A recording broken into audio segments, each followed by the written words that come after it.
이 계엄군 이 얘네들이요. 얼마나 사람을 잔인하게 도륙을 하려고 준비를 했었던가라는 점에서 치가 떨리는 증언들이 계속 나오고 있는데 남영동 분실에다가 긴급하게 국회에 가까운 쪽에다가 구금시설이 있는데 이게 탈북자 시설인데 이거를 활용하려고도 알아봤다라고 하는 얘기가 나오고 있습니다. 도대체 몇 명을 잡으려고? 난 너무 무서워. 비원 벙커에 5,000명 들어간다며. 거기에다 수방사 벙커 따로 있고. 그러니까 도대체 잠깐만. 여기 남영분실까지 따로 다 하려고 그런 거야? 설마 송 작가님 왜 우리까지 잡아가려고 했던 거야? 우린 세트인데 같이 가야지. 세트 아니야. 관련한 기사 보도록 하겠습니다. 네, 방금 저희가 언급해드린 대로 노상원 수첩에는 정치인, 언론인, 종교인, 노조, 판사, 공무원 등을 수거 대상이라고 적었었죠. 그리고 이들을 체포한 뒤 수용할 방법에 대해서도 이 수첩에 언급이 돼 있었는데 수방사 벙커 말고도 제2의 구금시설이 또 있었다는 사실을 밝혀냈습니다. 직접 찾아가 봤더니 국회에서 차로 5분밖에 걸리지 않는 서울 신길동의 평범한 주택가였고요. 높은 담장과 철책으로 둘러싸여 있었고 모든 창문이 가림막이 설치돼 있거나 종이를 붙여놨습니다. 그리고 정문은 아무나 들어오고 나갈 수 없게 철문으로 막혀 있었는데 철문 옆에는 아트센터라고 적혀 있었다고 하는데요. 이곳은 원래 대공 혐의점이 있는 탈북자들을 데려다 조사하는 곳이라고 합니다. 제목이 아트센터라는 게 더 소름 끼친다. 너무 무서워. 아니, 이 공군회관 옆에 있는 건데 저도 맨날 지나다니면서 보던 데거든요. 그래요? 몇 년째 공사를 하고 있어. 담장에서. 담장을 쳐놨는데. 그래서 이건 아트센터를 짓겠다는 거야. 아트센터를 심겠다는 거야. 그러고 있었는데. 그게 그런 용도였네요. 그러니까 안이 들여다 보이지 말라고. 이거 보세요, 이거. 공사용으로 철벽을 쳐놓은 거예요, 이거. 그러니까 이걸 내가 몇 년째 지나다니면서 봤다니까. 공사를 언제 하길래 이렇게 하나 싶어가지고. 아니 원래 아트센터, 예술센터는 대중들에게 개방이 돼야죠. 그렇죠. 개방하기 위한 공간인데 이렇게 정반대의 모습을 하고 있는 건물에 아트센터라고 저는 이름을 붙인 게 너무 소름 끼친다고요. 이 안에서 우리가 아트를 할 거거든. 이거잖아요. 아니, 고문을 아주 예술적으로 그러니까요. 하려고 그랬던 게 아닌가라는 생각이 드는데요. 되게 소름 끼쳐요. 이와 관련해서 이게 체포 구금이 있는데 수거가 따로 있어요, 단어가. 네. 수거는 이제 죽은 사람을 걷어들이는 거죠. 그래서 그 병사들을 이렇게 재물조사를 할 때 이 죽은 병사들을 빼내고, 그러니까 이송해서 빼고, 그 다음에 거기에 새로운 사람을 채워주는 활동을 수거 활동이라고 한다고 합니다, 군 용어로. 그러면 이 새끼들이 지금 수거 대상으로 명단에 올렸던 사람들은 살거나 죽거나 상관이 없다는 얘기인 거예요. 그냥 죽는 거예요. 그러니까 그 생사에 관련 없이 일단 이 사람들을 수거를 하란 얘기고, 정말 끔찍한 게 수거된 대상 중에 종북자파나 국회의원들을 연평도 배에다 집어서 침몰시키라 그랬잖아요. 네. 그거 자체도 산 사람을 침몰시키라는 게 아니었던 거야. 그렇지, 수거니까. 시체를 갖다가 거기에 그런 식으로 폐기해서 묻어버려라, 없애버려라고 한 거란 말이에요. 그러니까 우리 5.18 때도 그거 많았거든요. 공식적으로 시체를 확인한 피해자 숫자에 비해 가지고 자, 실종자, 사라진 사람들, 광주 인근이 아닌 다른 지역에 있다가 광주 안으로 진입을 했다가 희생되신 분들, 무연고자들 엄청난 숫자가 있었을 걸로 예상을 한단 말이에요. 실제 많게는 저희 추론입니다만 5천이나 7천 정도까지도 본단 말이에요, 희생자들을. 근데 2,500여 명을 빼놓고 나서 나머지 사람들은 다 없어요. 그 당시에 노래에도 있잖아요. 트럭에 싣고 어디 갔냐고. 네. 왜 찔렀니, 왜 쏘았니, 트럭에 싣고 어디 갔니. 그 노래가 있잖아요. 맞아. 5월 그날이 그렇죠. 다시 오면 우리 가슴에 붉은 비 솟네. 근데 실제적으로 그렇게 사람들을 수고해가지고 이게 차에다 싣고 가는 장면들을 본 사람들이 엄청 많다는 거예요.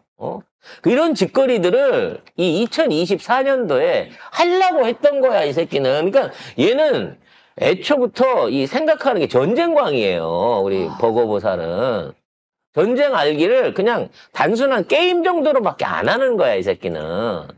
되게 소름 끼치는 게 생각이 났는데, 윤석열이 나토 정상회의 가가지고, 왜 유럽 돌아다니면서 김건희하고 옷 맞춰가지고 돌아다니면서 윤석열이 자꾸 천안함 티셔츠를 입고 다녔어요. 천안함 티셔츠. 그러네요. 그래서 우리가 그랬잖아. 아니, 새끼가 뭐 천안함 티셔츠를 입고 돌아다니고 지랄이 이랬는데 이게 뭐였냐면 수거 대상들을 그쪽으로 옮기는 과정에서 북한이 공격해가지고 침몰시키는, 그러니까 여러분 천안함 아시죠? 천안함이 뭐냐면요. 여러분 제2의 천안함 사태가 벌어졌습니다라고 하려고 미리 사전 포석이, 그러니까 빌드업이었던 것 같은 거예요. 그러니까 우리가 되게 생뚱맞았잖아요. 천안함 티셔츠를 왜 외국까지 가서 저렇게 쳐입고 돌아댕겨? 그래서 이번에 그 드러났던 이 안가의 경우 같은 경우에는 이거는 남영동 분실은 아니지만 이 안에 신길동 분실을 만들어 갖고 이거를 노상원이 직접 쓰려고 했다는 거예요. 자기가 직접. 그래서 여기다 뭘 하려고 했냐? 수사 2단 신문실을 만들겠다고 이걸 만든 거예요. 그러니까 이 시설의 특징이 뭐냐면 숙식이 가능한 시설과 함께 조사실이 있고 그 다음에 지하에 들어가면 고문실이 있다 그랬어요. 소름 옛날에 끼쳐. 그 유호성 간첩 사건 있을 때 또는 그와 관련된 탈북자들 했을 때 여기서 조작질이 많이 일어났던 지역이거든요. 근데 여기에서 여기에서 수사 2단을 만들려고 했다는 거지. 그럼 수사 2단의 기능이 뭐냐는 거예요. 이게 원래 수사처가 있어.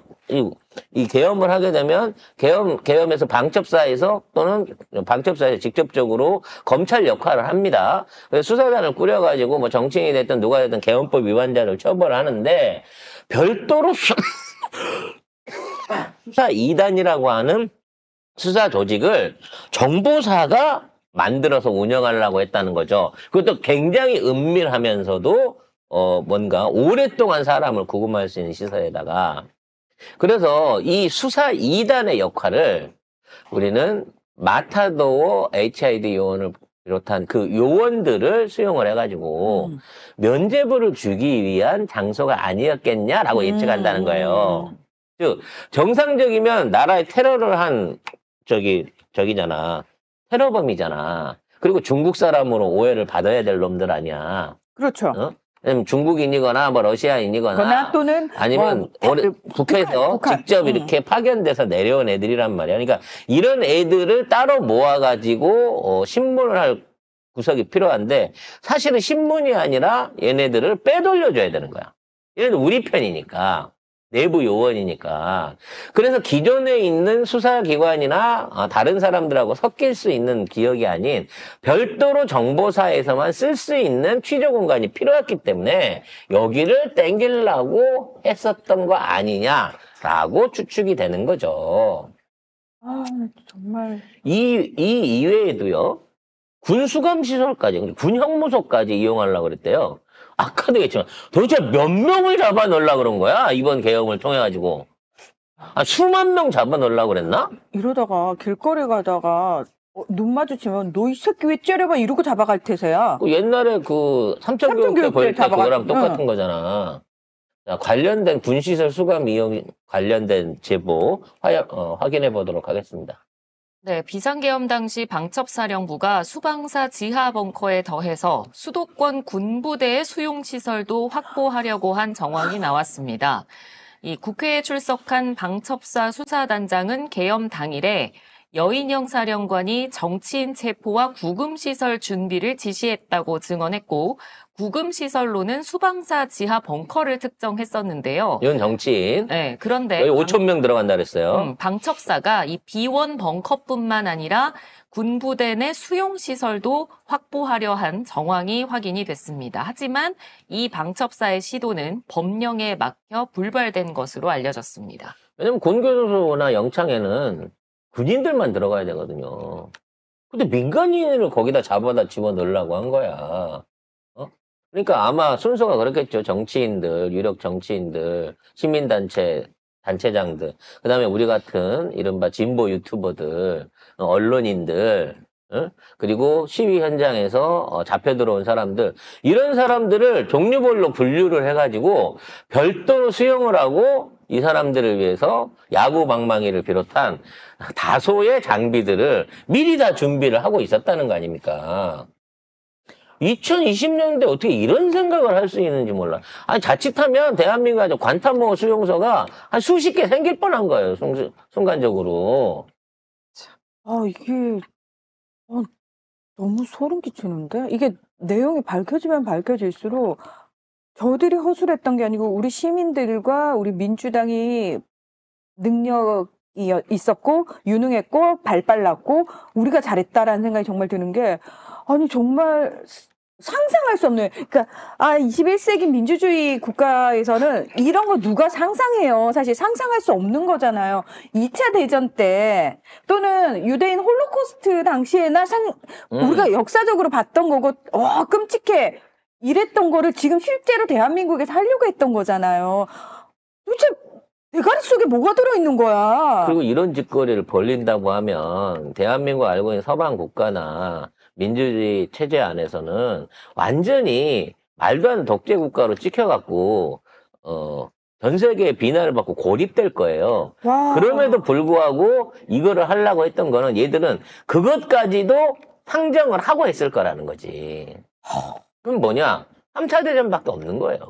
미국의 개입을 전제로 하고 일본의 투입을 전제로 하지 않으면 이렇게 우리나라 자체를 그냥 완전히 구한말로 보내버리겠다는 시도를 어떻게 하냔 말이지. 야, 이런데도 어떻게 내란을 옹호할 수 있고, 고 대통령이 계엄 좀 할 수 있지. 통치의 일환인데 얼마나 왜? 화가 나면 계엄을 하겠어. 그거 한다고 탄핵을 시켜? 이런 미친 소리에 동조를 해주는 국민들이 있다는 게 그래요. 참 놀랐습니다. 네. 얼마나 화가 나면 욕을 하겠어요. 얼마나 화가 나면 때리겠어요. 너 좀 맞자. 이러고 우리가 이찍들한테 화난다고 때리고 막 해도 되는 거예요, 그러면? 우린 대신 계엄은 안 할게? 근데 너무 화가 나니까 너한테 침 좀 뱉고 때릴게? 이게 가능하다는 거야? 어떠한 상황에서도 민주주의라고 하는 거는 서로 다른 의견이 있더라도 그거를 타협하고 그 안에서 뭔가 합의점을 도출하고 같이 가는 게 민주주의지. 저것들은 우리를 다 죽여버리겠다는 거야. 그러니까요. 야, 시끄러운 것들은 일단 죽여. 이찍 1,000만 명, 1,500만 명 남겨놓고 다 죽여. 나머지는 다 죽어도 좋다라는 각오로 이 일을 벌렸다는 거예요. 이 모질한 놈이 이 주변에 있는 사람들을 판단하면서 언제나 이렇게 손금을 즐겨봤다고 합니다. 이럴 때 갑자기 오빠 힘이 겁나 좋게 생겼어 이 얘기하던 어떤 언니의 그림자가 떠오르는데요. 부하들을 손금 면접했다고 하는 노상원 관련한 기사 좀 정리해 보겠습니다. 네, CBS 라디오에 출연했던 김도균 전 수방사령관의 인터뷰 내용 중 나온 얘기인데요. 이 노 전 사령관에 대해서 이야기를 하면서 동료들이나 후배들 사이에서는 가까이 하면 굉장히 위험한 인물이기 때문에 가까이 해서는 안 되는 인물이라고 이미 정평이 나 있었다라고 이야기를 했습니다. 그리고 같이 근무한 후배들이나 동료들의 이야기를 들어보면 당시에도 주술적인 내용에 대한 언급이 많았다면서 자기 부하를 뽑을 때 손금을 본다거나 본인 스스로도 사주풀이를 통해서 원래 개명전 이름이 노용래였는데 장군이 되려면 이름을 바꿔야 된다는 걸 알고 이름을 바꿨다라는 이야기도 나왔고 다른 인원들에 대해서도 똑같이 사주풀이 행태를 보였다는 제보가 많았다고 전했습니다. 실패했네? 근데 이름 바꿨는데? 뭐 사실 얘기 들으면서 저는 자꾸 나 이거 어디서 많이 들은 얘기인데 물이 없어서 수족관을 설치를 하고 그다음에 물고기 색깔을 그리고 옷색으로 맞추고 지금 물고기 색깔도 맞추셨어요? 그 흰색, 검은색, 사주팔자 빨간색, 어떻게 파란색, 되냐고 노란색. 물어보고 자기한테 맞는 건지 안 맞는 건지 저희 그 송 작가님이 다들 아시다시피 그런 분이시거든요. 난 취미로 하는 거고. 네. 취미인데 취미인데 저렇게 수족관을 진심으로 저렇게 크게 만드는 돈을 입구에 쏟아부어서 내 마음에 보기에 좋더라라는 마음으로 하는 거죠. 그러니까 이 정도만 하면 나한테 피해는 안 주잖아. 그래서 내가 저거를 빌미로 해갖고, 아이씨, 이 회사를 먹어버려야겠다. 이 업계를 먹어버려야겠다. 이런 난동은 안 피잖아, 진짜. 아니, 어차피 이 회사는 너님 거잖아요. 좀 더, 이제 이 건물을 먹어버리겠다라든 이런 짓거리는 안 한다는 거죠. 그래서 얘 자체가 무속에 그동안 심취해 있으면서 군대 안에서도 이러한 특이점들을 다 봐왔을 건데, 그럼에도 불구하고 현역 군인들이 얘 말을 믿고, 보고동자 말을 듣고, 우리 아저씨들 저기 숨어 있다가 비행장에다가 폭탄 빵이야 터뜨려줘. 뭐 요런 얘기를 듣고 가갖고 이거를 대비를 하고 있었던 요원들이 있었다. 정말 그런 일이 일어나지 않았던 게 정말 천만다행이라는 생각을 하게 됩니다.